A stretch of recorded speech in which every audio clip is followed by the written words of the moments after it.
my God! Did you see what XQC said about Mizcave when he reacted to Hassan's reaction video about Sniper Wolf's tweet about Ludwig's video on Asmongold's short and how World of Warcraft is, kind of stupid, I guess, or something? I didn't really actually listen to the original point. I gotta make a green screen reaction TikTok about this and not say a single word! I'm just gonna stare blankly into the camera while I play someone else's video!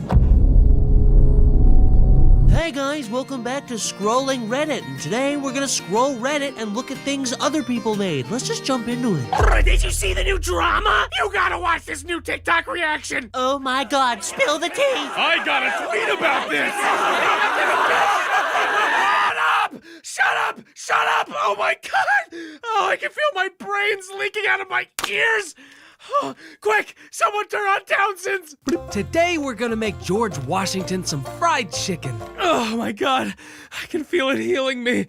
Thank you. What is up, my little goblins and ghouls? It's me, a somewhat circular internet guy making internet videos talking about other internet people making internet videos, and I, for one, feel sick. I'm aware this isn't an overwhelmingly uplifting topic for a video, but I gotta get this shit off my chest, man. I genuinely have real fears about how current internet video content is created, distributed, consumed, and replicated, and the general direction that the average aspiring creator is headed. I feel the actual act of creation is slowly being damaged over time. And before you say anything, no, I'm not putting only animators on some infinitely tall, sanctimonious pedestal. We chose the worst content genre, and it unfortunately takes a lot of time, blood, sweat, and tears to make anything.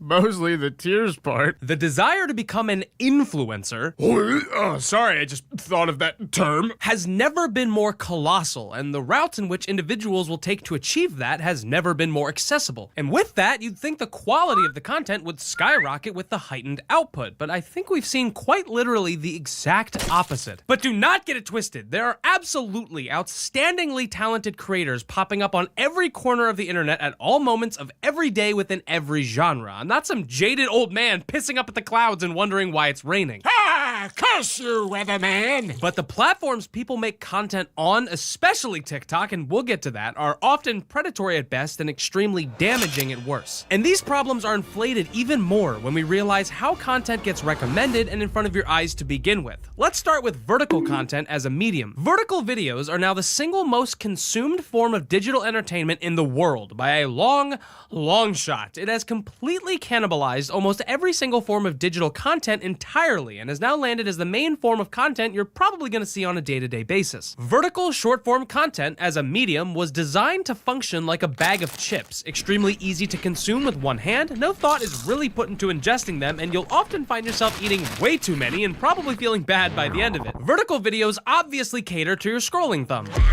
Give me a break, please! You can swipe through hundreds, if not thousands of videos extremely fast, but this also created an awkward tall aspect ratio, which, by the way, after so many reposts, can make the most horrible watching experience ever fucking created. These videos are also meant to be short, usually between 15 to 60 seconds. Even though some of the vertical content apps are trying to move away from this rule, we still see that the majority of the content remains in this zone. All in all, this form of content is meant to beam thousands of videos a day into your little brain holes, which by design will more than likely mostly consist of low quality, low effort videos that you'll forget about extremely fast. And that's sadly understandable. Honest question, why would you spend a ton of time making one of these videos if it's probably gonna get scrolled past or even watched entirely, forgotten about, and buried under 500 other videos in that same hour? Answer is, you don't. That's the name of the game. Sure, there are some incredibly talented creators making high concept, high effort content on these platforms, and I'll link some of my favorites in the description, and I myself try my hardest to make sure everything I make is high quality, funny, and worth watching, but that's incredibly rare on these platforms. Now, of course, I'm not some prude that thinks Only the most amazing content should exist on the platform. I mean, oh boy, you're watching one of my videos.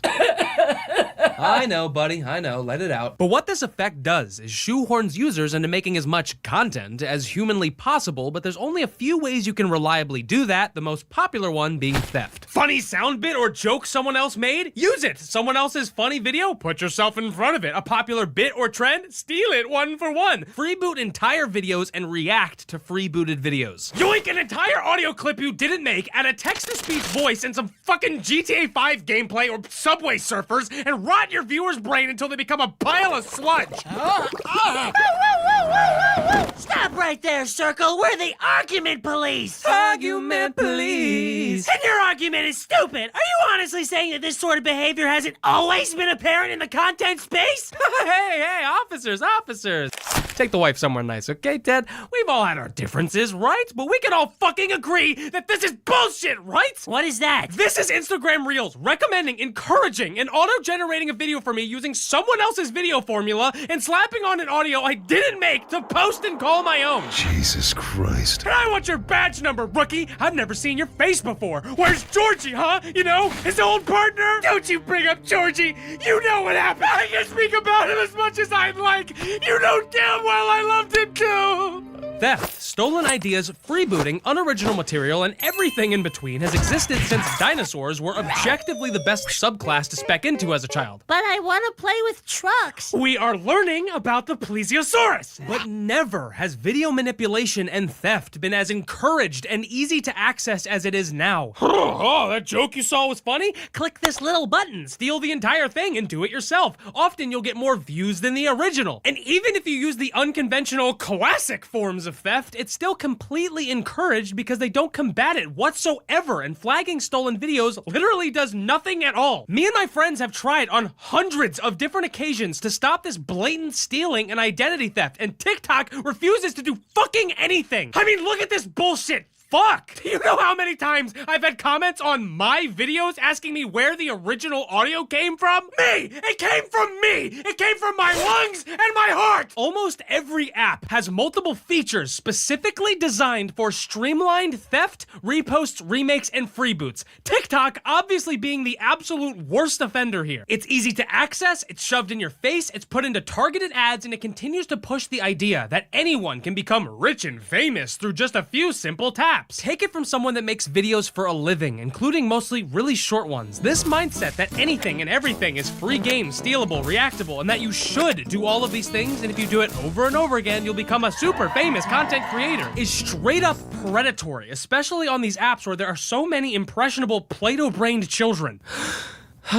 About 6 months ago, I filmed a TikTok reaction video for my second channel. I had some buddies of mine curate some of the most insane videos they could find so I could watch them live on camera, laugh at them, and do some commentary over them. I actually really enjoyed making the video. Some of the clips I watched were genuinely funny, and I think I made some pretty good jokes as well, but almost minutes after I finished exporting the thing, I had a horrible feeling wash over me. I just stared at it in my video folder for like 5 minutes straight, like it was some ancient evil artifact that should never see the light of day. It was worthless content, built off the backs of those that actually made funny, watchable content. Sure, I made some jokes and I did my best to add to it, but was it really even worth uploading? What was the point? I had made literally nothing. So I deleted it, and I never really looked back. XQC has recently found himself in some heated discourse related to the same topic, and has also been kind of made the poster boy of the entire issue. It's a growing sentiment that reaction content is lazy, easy, and theft, which is interesting because as a society, this thought has bounced around quite a lot. Jinx was early to the React craze and instantly got blasted by the entire internet. Years ago, the Fine Brothers were extremely popular, but then tried to copyright the very act of being a human with human emotions. That mixed with some horrible other shit, they then fell into a downward trend and faded into the void. But now it's 2023, and reaction content couldn't be more popular or more divisive if it tried. You'll now find hundreds of thousands of clips of every creator live streaming YouTube and watching other people's content. Often not even speaking, sometimes eating food, and the hilarious worst one is when they get up and leave entirely, leaving the video to play on their channel with zero added input. XQC has been called out for this numerous times, and this started a wave of people in general calling out this form of content. On the other side, you have those that argue that this is a good thing and it bolsters and inflates smaller creators when they've been seen by such a massive audience. But this has been proven to be false most of the time. It's very rare that these smaller channels receive any significant bump, and it often actually scraps many chances of you organically watching the original video yourself, because why would you watch an hour-long video with a Twitch streamer and then rewatch that same video again by yourself? Ooh, I bet you guys know the answer. Say it with me now.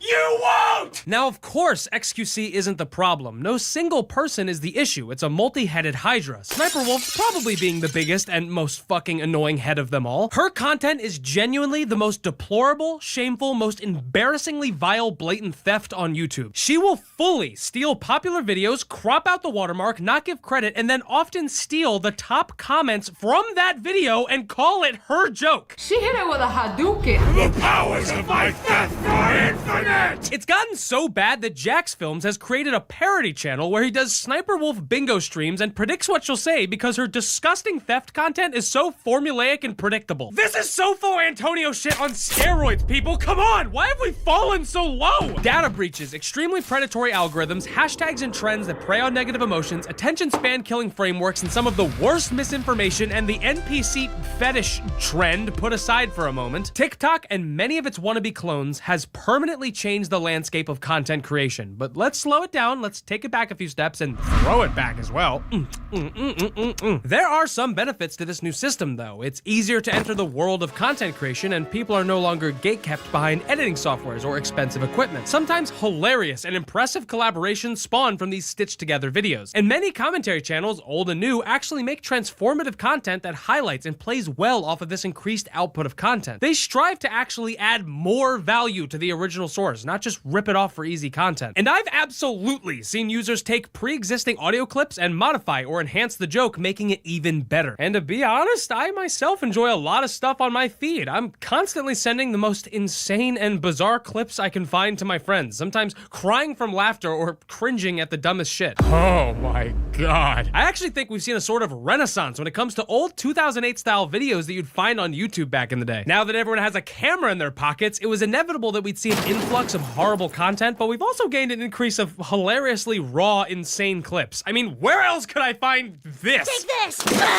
And even though my memes and cursed video folders on Instagram bring me a lot of joy, I think my point here still stands. I may fall victim to the parasitic nature of lying in bed and scrolling for way too long, but I still don't think this new world of content creation is necessarily a better one. We used to kind of have two separate digital hubs for everything, one being social media, where you could say or post literally anything, and it kind of didn't matter, and most of it wasn't worth reading, but it wasn't really meant to be. Then you had content creation platforms like YouTube or Twitch, just to name a few, where at least the elevator pitch was to at least strive to make content that's worth watching. These two hubs have now blended together, creating a homunculus of bandwidth centered around every living thought imaginable, forever etched into the internet as soon as you can think it. Which, I reiterate, isn't a wonderfully uplifting notion, considering every young impressionable child has a phone or iPad now. And studies now show that this level of early integration often leads to heavy mental health problems with increased rates of anxiety and depression. Not only that, but TikTok has been proven to, and sometimes in a few minutes, be able to pinpoint a person's interests, including depression, and overfeed a user with only those videos and relevant hashtags. Which is a little dystopian. But I was anxious before TikTok, so maybe I'm just fucking cooler than you, I don't know. But with all of this in mind and outside my rambling, we return to my original critique and the original issue at hand, reaction content. Every issue I've outlined previously does nothing but embolden it. It facilitates horrendous theft, it encourages a quantity over quality common practice, and it pushes the argument that making one-to-one copy accounts is normal and should just be accepted. It would take me over 100 videos to accurately break down the pros and cons with this current content landscape, but I feel I have to somewhat explore all of these topics to properly articulate myself when it specifically comes to reaction videos. Vine was nearly the exact opposite of what we're seeing today. Because of the harsh 6-second restriction, creators were forced to be quick, clever, and genuine with their content. That paired with a simple UI and barely any content creation features, we really did have an influx of people at least trying their hardest to be as creative as possible. Necessity is the mother of invention, and the road less traveled is usually a bumpier one. Oh, what the fuck is that thing? Oh, hey, people don't really come by here that often. But I promise, if you want to make stuff, it'll always be far more fulfilling, even if you don't see the stupid number go up, which frequently is artificially inflated on these apps anyway. Now I'd like you guys just to try a little exercise exercise for me. Scroll your feed for 10 minutes and really take note of how many things you see that are 100% originally created and get back to me with the results. Next, if you make content on any platform, challenge yourself to make something totally original. It can be super simple. Just make it yourself. Don't steal an audio clip or a joke or an easy trend, someone else's video and add fucking Family Guy clips to it. Make something with your own damn hands and be proud of it. In short, I hate reaction videos. I hate the current lazy reaction culture so much it drives me freaking crazy. But maybe the entirety of my anger stems just from that fucking annoying TikTok voice. This is Somi when I steal Circleton's videos.